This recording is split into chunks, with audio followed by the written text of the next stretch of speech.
ማስተዋል ማለት ምን ማለት ነው? ማስተዋል ከእውቀት በምን ይለያል? ማስተዋል ከየት ይገኛል? ማስተዋል ያለው ሰውና ማስተዋል የጎደለው ሰው እንዴት ይለያሉ?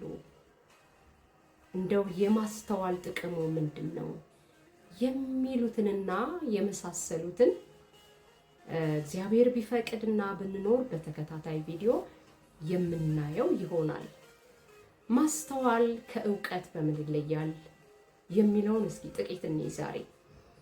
እውቀት መረጃ ማግኘት ስለሆነ ነገር መረጃ ማግኘት፣ መረጃ መሰብሰብ፣ ስለዛ ነገር እውቀትን ማግኘት ሲሆን ከተለያዩ ነገሮች እውቀት መገብየት እንደምንችል ባለፈው ቪዲዮዬ ጥቂት ነገር ለመጠቃቀስ ሞክሬያለሁ። ማስተዋል ታዲያ ከእውቀት በምን ይለያል የሚለውን ስናይ ማስተዋል ማለት ምን ማለት ነው የሚለውን ስንመለከት ምላሹን ይሰጠናል። ማስተዋል ከእውቀት ያገኘነውን መረዳት በጥልቀት ማየት ነው። ምን ማለት ነው? እውቀት ሲመልስ እንዴት ሊሆን ቻለ? ይሄንን እንዴት ባደርገው እንዴት ሊሆን ይችላል? መቼ? የሚሉ ጥያቄዎችን የሚመልስልን ማስተዋል ነው። ማስተዋል ጥልቅ መረዳት፣ ስለ አንድ ነገር በጥልቀት የመረዳት የመለየት የማጤንና የአእምሮ ብቃት ነው፣ ወይም የአእምሮ ክህሎት ነው፣ ችሎታ ነው። በጥልቀት አንድን ነገር ማየት ማጤን እንዴት ሊሆን ይችላል? ምን ባደርግ እንዲህ ሊመጣ ይችላል? ምን ማድረግ አለብኝ? እንዴት መመላለስ አለብኝ? እንዴት መኖር አለብኝ? የሚሉትን ጥያቄዎች የሚመልስልን ጥልቅ መረዳት የሚሰጠን ማስተዋል ይባላል። እውነትንና ሐሰትን፣ መልካምንና ክፉን ለይቶ በማወቅ ትክክለኛ ውሳኔ ለመወሰን እንዲሁም ስውር የሆኑ ጉዳዮችን በጥበብ ለመመዘን የሚያስችል የመንፈስና የአእምሮ ስጦታ ነው። ትክክለኛ ውሳኔ ለመወሰን በትክክለኛው ቦታ በትክክለኛው ጊዜ ውሳኔዎችን ለመወሰን በጥበብ ለመንቀሳቀስ የሚያስችለን መሳሪያ ማስተዋል ይባላል። ማስተዋል በጥልቀት አንድን ነገር መመልከት፣ ነገሮችን በግልጽ አጥርቶ የማየት ችሎታ ነው። ማስተዋል ያለው ሰው አንድን ነገር አድበስብሶ አለባብሶ አይደለም የሚያልፈው፣ በጥልቀት ይመረምራል። የአንድን ነገር ድርጊት የመጨረሻ ውጤቱን ያያል። አንድን ነገር ከማድረጉ ከመወሰኑ በፊት መጨረሻ ላይ የሚመጣውን ውጤት ያሰላል። ማስተዋል ያለው ሰው የእግዚአብሔርን ፈቃድ ልብ ብሎ ማስተዋልና መመላለስ ማለት ነው።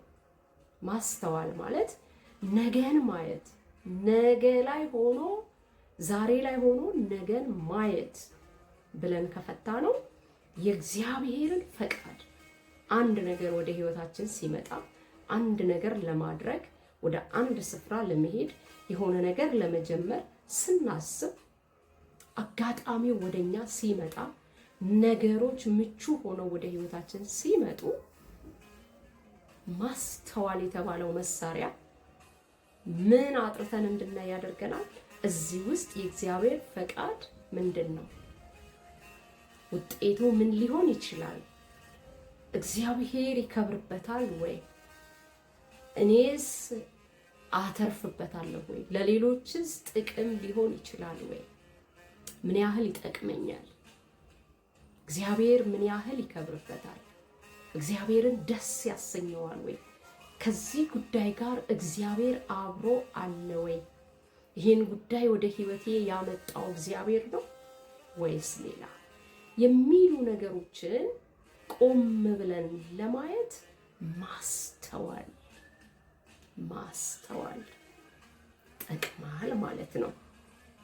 በአንድ ነገርና በሌላው መካከል ያለውን ልዩነት መረዳት።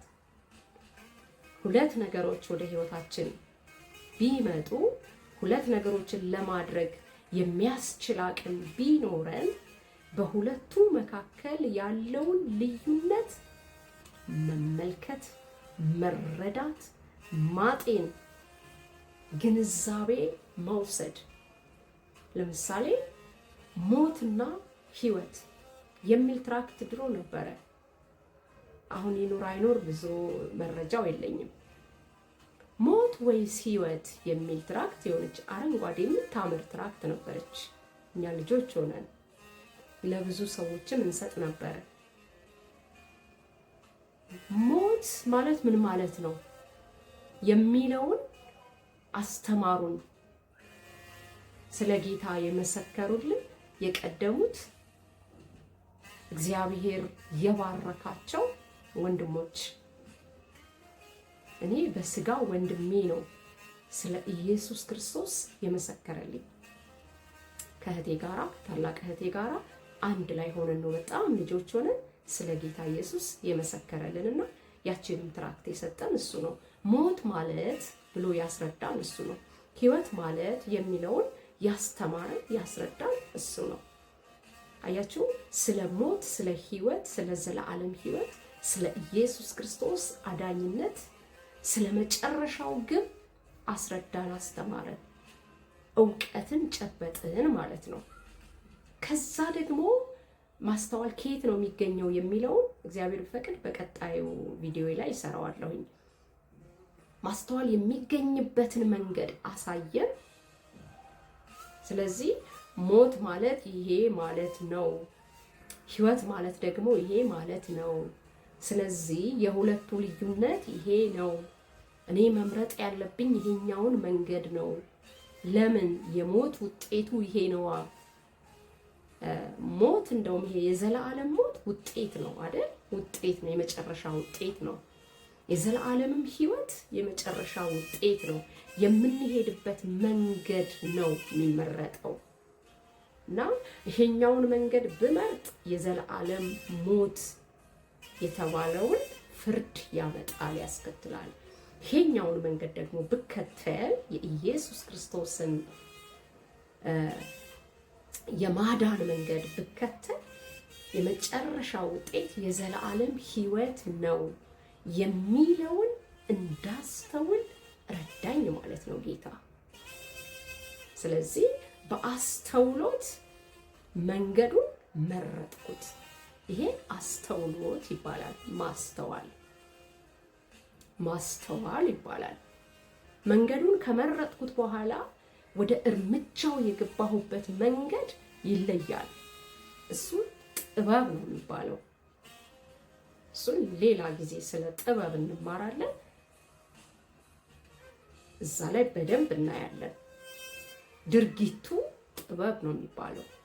ግን የወሰንኩት ውሳኔ ካገኘሁት ትምህርት ካገኘሁት እውቀት በመረዳት በጥልቀት አይቼ አስተውዬ መንገዱን የመረጥኩበት ምርጫዬ የማስተዋል ውጤት ነው።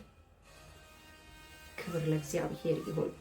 የሁለቱን ጉዳት ልዩነታቸውን፣ ግቡን፣ የመጨረሻውን ውጤት አየው፣ አስተዋልኩ እና የዘላለም ህይወት፣ የዘላለም እረፍት፣ የዘላለም ክብር፣ የዘላለም ንግስና የሚገኝበትን መንገድ መርጬ መጓዝ ጀመርኩ ማለት ነው።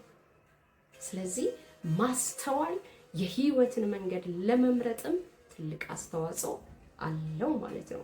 እግዚአብሔር በማስተዋል መንፈስ ይሙላ።